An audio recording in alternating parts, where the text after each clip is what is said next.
যুদ্ধ তো থামতেছে না, বরং ছড়ায় পড়তেছে।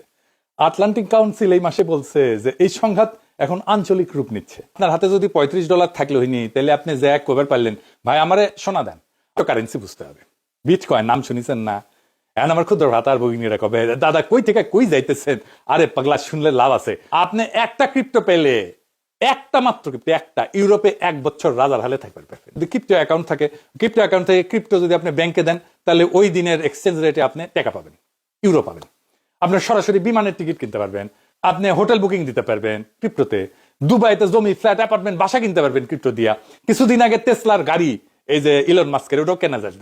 মানে ক্রিপ্টো কেনা বেচা যারা করে তাদের জন্য এটা বানানো। তো বাংলার লুথার কিং এটা কেন ব্যবহার করছে কে জানে, আল্লাহ জানে।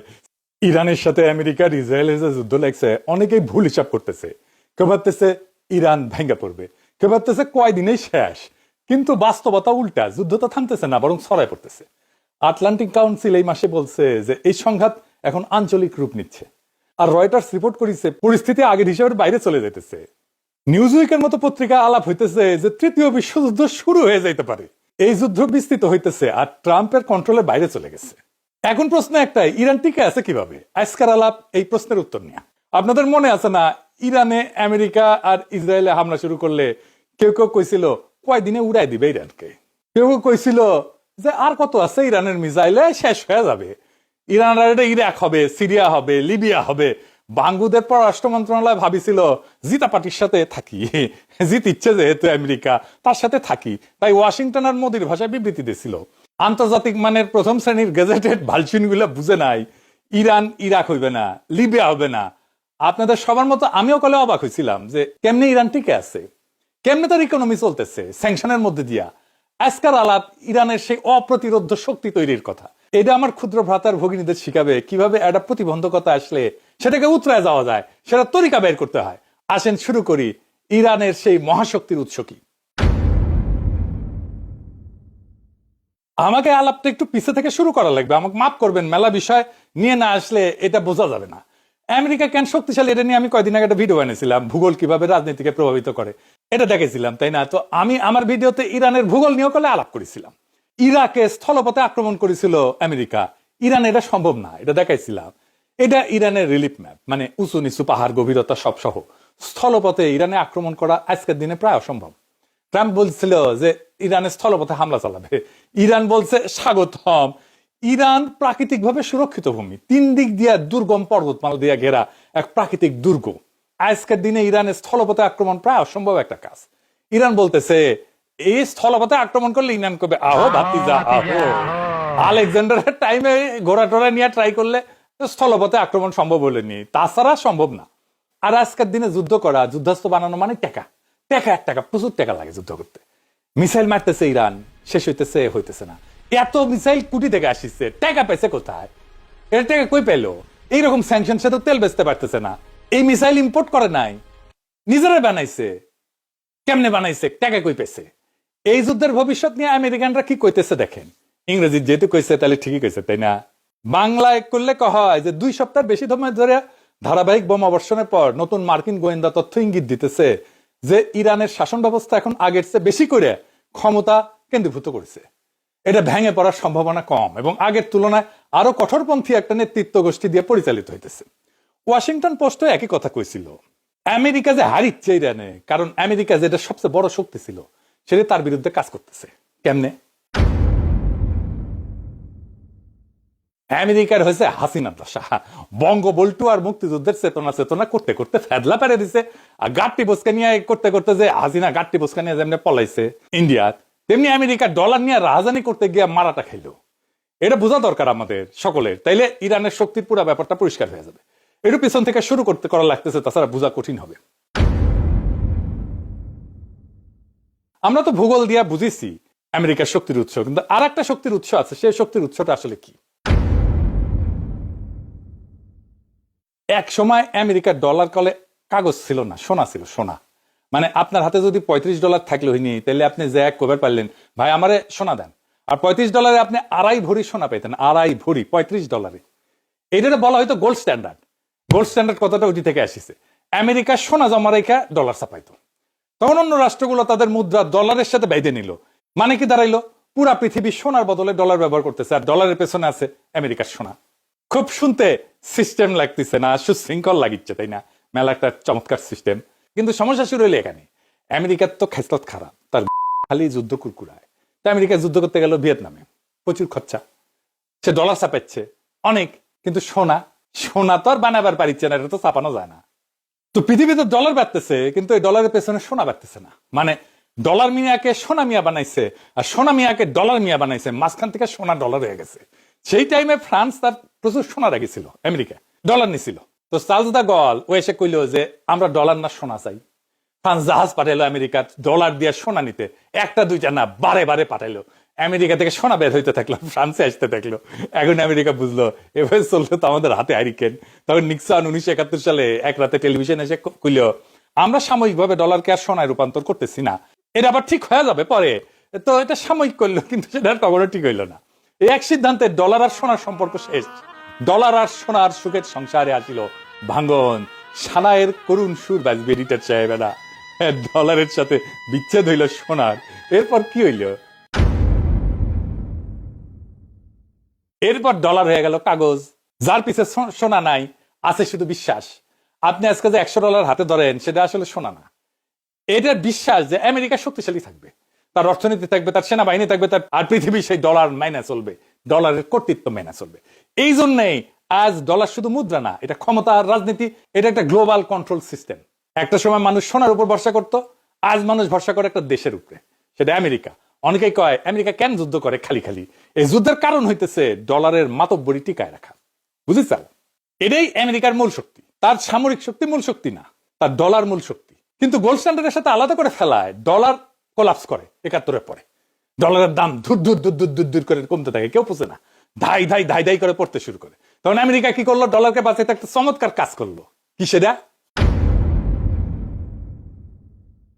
এর উত্তর লুকানো আছে মরুভূমিতে, সৌদি আরবে। দৃশ্যটা কল্পনা করেন, 1970-এর দশক। বিশ্বের সবচেয়ে গুরুত্বপূর্ণ জিনিস কি ওই সময়? তেল। তেল। আর সেই সময় তেলের সবচেয়ে বড় মালিককে? সৌদি আরব।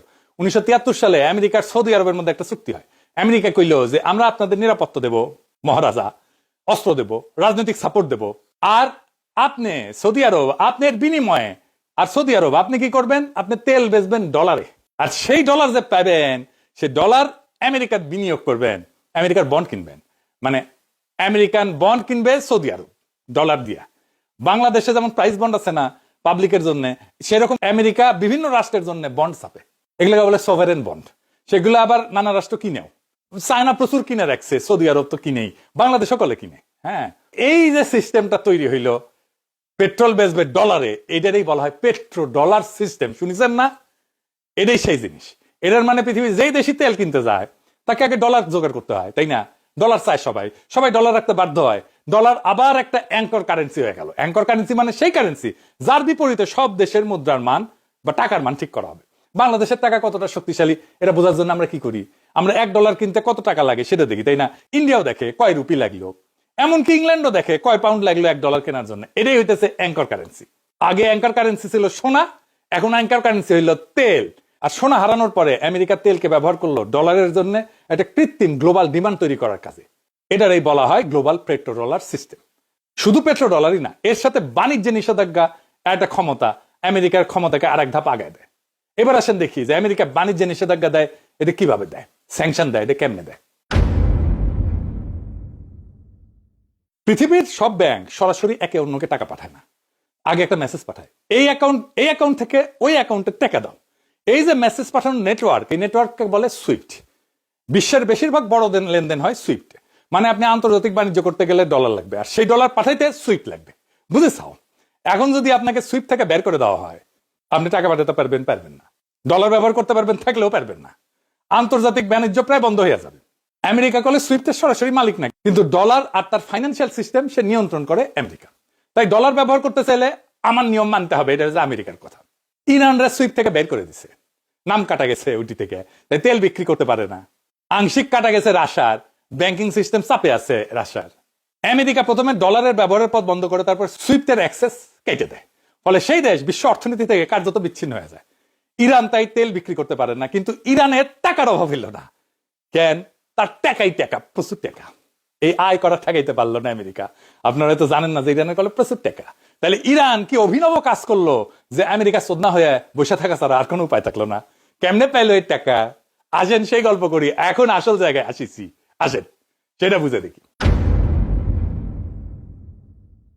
ইরানের এই কৌশল বুঝতে হলে আপনাকে ক্রিপ্টোকারেন্সি বুঝতে হবে।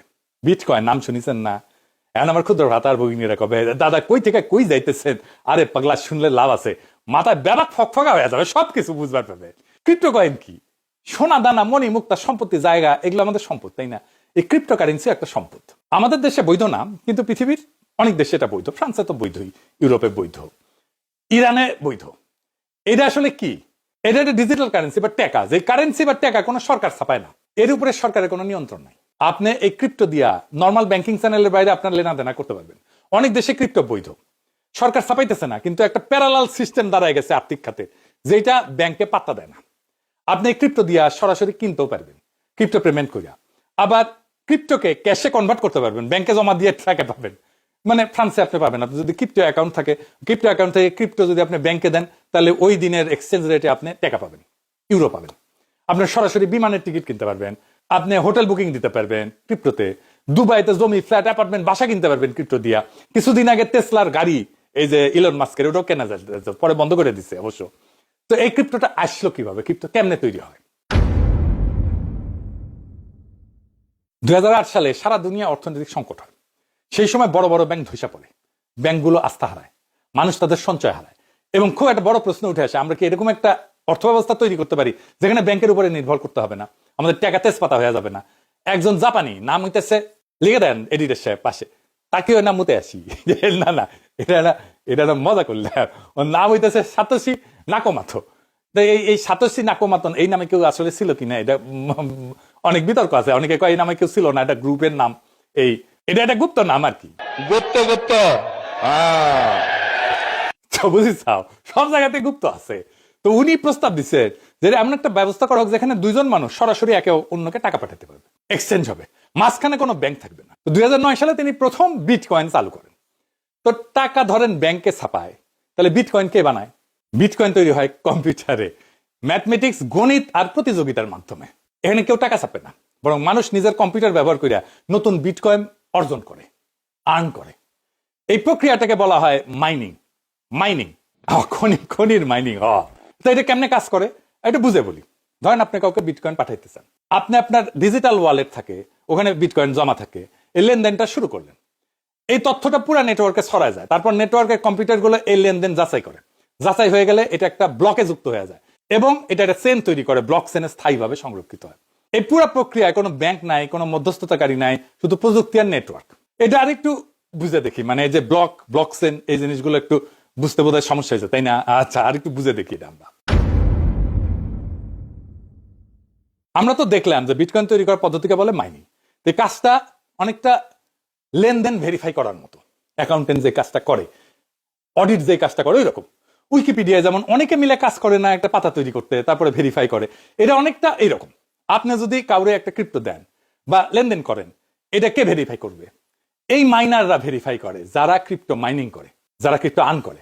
ভেরিফাই করলে পুরস্কার হিসেবে বিটকয়েন পায়, ক্রিপ্টো পায়। কেমনে বুঝায় বলি। এই প্রসঙ্গে একটা মজার বিষয় বলি। তারেক রহমান একটা ফোনের ছবি বাইরেছিল না, এই যে এটা দেখেছিলেন? এই স্মার্টফোনের নাম হইতেছে সিরিন ল্যাবস ফিনি। এটারে পৃথিবীর প্রথম ক্রিপ্টো নেটিভ স্মার্টফোন বলা হয়। মানে ক্রিপ্টো কেনা বেচা যারা করে তাদের জন্য এটা বানানো। তো বাংলার লুথার কিং এটা কেন ব্যবহার করেছে কে জানে, আল্লাহ জানে। সিএনএন কলে একটা স্টোরি হয়েছিল এটা নিয়ে। হ্যাঁ, তো বিএনপির লোকেরা কইছিল যে এটা দুনিয়ার সবচেয়ে সিকিউর ফোন। এটা দুনিয়ার সবচেয়ে সিকিউর ফোন না, এটা ক্রিপ্টোর ফোন। মানুষের দূর পটেন না।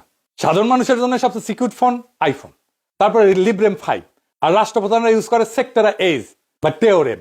হাসিনার আমলে আমাকে হয়তো তারেক রহমান আমাকে নাকি মোটা অঙ্কের টাকা দেয়, আর আমি নাকি অ্যাক্টিভিজম করি, ভিডিও বানাই, ফেসবুকে লিখি হাসিনার বিরুদ্ধে। তারেক রহমান আমাকে নাকি টাকা দেয়। কইছেন, শুনেছেন না, দেখেছেন না আমার ফেসবুকের কমেন্ট বক্সে? আর আমি এই টাকা খেয়াল রেখে লিখি। তো ধরে তারেক রহমান হামাক পেমেন্ট করবি, ক্রিপ্টো পেমেন্ট করবি। তো ইনকা নানাজনরা পেমেন্ট করে না। ধরেন ও আকারে পদ বালকরা তো ডিজিএফআই পেমেন্ট করে। ক্রিপ্টো তো এরকম হাজার হাজার ট্রানজাকশন পেমেন্ট হয়, এটার ভ্যালিডেশন লাগে। এই ভ্যালিডেশনটা পেন্ডিং পড়ে থাকে, মানে কেউ করেনি। এইরকম হাজার হাজার পেন্ডিং ট্রানজাকশনকে একসাথে মাইনাররা একটা ব্লক বানায়, অনেকগুলো নিয়ে একটা ব্লক বানায়। কয় আমি তোমার এটা ভ্যালিডেট করে দিব। সিস্টেম কয় করো ভ্যালিডেট, ভালো কথা, তুমি লক্ষ্মী স্যারে। বাংলাদেশে আপনার সাথে আরেকজনের লেনদেন হইলে মাঝে ব্যাংক থাকে, তাই না? ক্যাশ টাকা লেনদেন হইলে রসিদ রাখেন। অনেক টাইমে ক্যাশ টাকা লেনদেন দিলে মাইর খেয়ে যান না, বলে যে না আমার তো টাকা দেন নাই, বলে না? হ্যাঁ, বা একজন বলে যে না আমি তো দিছি টাকা, বলে না? এই যে এইরকম আর কি। আমি বলে আসছি। কি হলো স্যার? লাউয়ের দামটা তো দিলেন না। কিসের দাম স্যার? লাউ লাউ তো দাম দিয়েছি। না দেননি, আমি বলছি দেননি। কিরে দিদি? না। হুজুর মনে হলো যেন দিয়েছিলাম। আর চেয়ে নিতে পারিস না। আবার ধরেন আপনি সোনালী ব্যাংকের চেকে লেনদেন করলেন, এটা রূপালী ব্যাংক জানে না।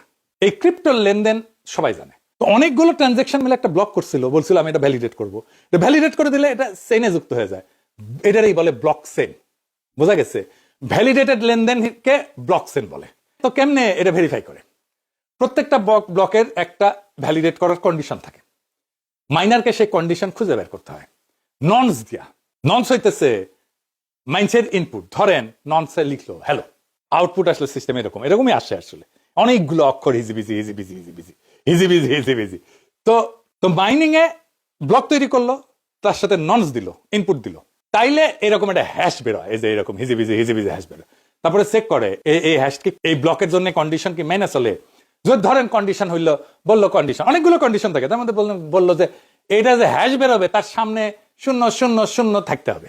তো মাইনার একটা ননস দিল সিস্টেমে, একটা হ্যাশ বেরোলো, হ্যাশের মধ্যে শুরুতে শূন্য শূন্য শূন্য নাই, তাই না? তাহলে এটা বাতিল। এরকম হাজার বার, লক্ষ বার, কোটি বার, লক্ষ কোটি বার চেষ্টা করতে হয়, করলে এটা বের হয়ে যায়। এক সময় টেরাই মারতে হয়, এক সময় এটা মিলে যায়, 1 সেকেন্ডে লক্ষ কোটি বার ট্রাই মারতে হয়। মিলে গেলে কেল্লা ফতে আপনি ক্রিপ্টো পাইবেন উপহার হিসেবে। আপনি ধনী, আপনি একটা ক্রিপ্টো পেলে, একটা মাত্র ক্রিপ্টো, একটা ইউরোপে 1 বছর রাজার হালে থাকতে পারবেন। বুঝে যাও, আপনি যদি সারা জিন্দেগিতে 100 ক্রিপ্টো আয় করতে পারেন, তাহলে সারা জীবন পায়ের উপর পা তুলে বসে থাকবেন। কি ক্রিপ্টো মাইনিং এর ইচ্ছা হয়েছে? এইবার আসল প্রশ্ন, ইরান কি করিচ্ছে?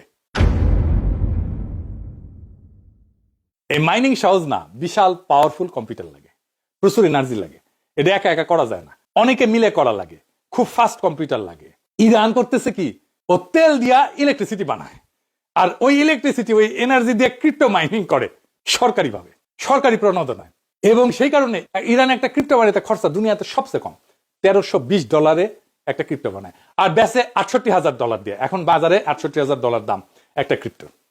সবচেয়ে সস্তা পড়ে একটা বিটকয়েন বানাইতে ইরানের লাগে $1300 মতো। আমেরিকা এটা কত লাগে জানেন? $1,02,000 লাগে একটা বিটকয়েন বানাইতে। ইটালিতে লাগে $3,06,000। মানে চিন্তা করেন কত সস্তায় পান। এই জন্য ট্রাম্প কইছে সে ইরানের ইলেকট্রিসিটি গ্রিড উড়াই দিবে, বুঝিছাও? মানে ওই এনার্জি দিবে না যেন সে বিটকয়েন না বানাইতে পারে। ইরানের বিটকয়েন ক্রিপ্টো এটা সেন্ট্রাল ব্যাংক কন্ট্রোল করে।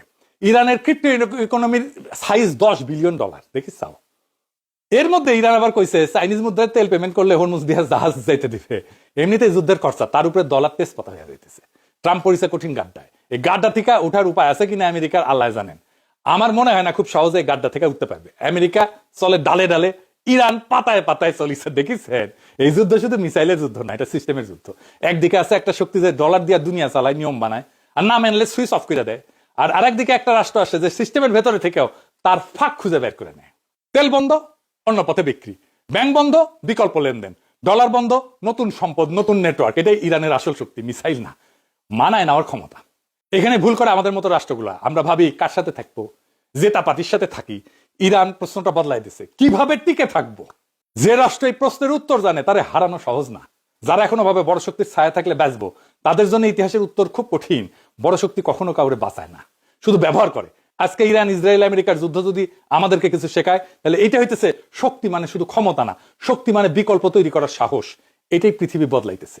যারা সিস্টেম বানায় তারা একদিন এইরকম চ্যালেঞ্জের মুখে পড়ে, আর যারা সিস্টেম বুঝে তারা টিকে থাকে। প্রশ্ন হইল, আমরা কোন দলে থাকবো? আমেরিকার কাছে রেশন তেল কেনার জন্য আমরা পারমিশন চাইবো, বিএনপি রেজিমের মতো মাথা নিচু করে, দাসের মতো, নাকি ইরানের মতো মাথা উঁচু করে বাঁচতে শিখবো? বাংলাদেশের তরুণদের কাছে প্রশ্ন রেখে গেলাম। ইরানের অনেক সমস্যা আছে, অনেক কিছুই হয়তো নাই, কিন্তু রাষ্ট্র হিসেবে তাদের আজাদি আছে, আমাদের নাই, বাংলাদেশের নাই। সেই জন্য আমাদের আজাদি দরকার, দরকার আর একটা বিপ্লবের, ইনকিলাব জিন্দাবাদ।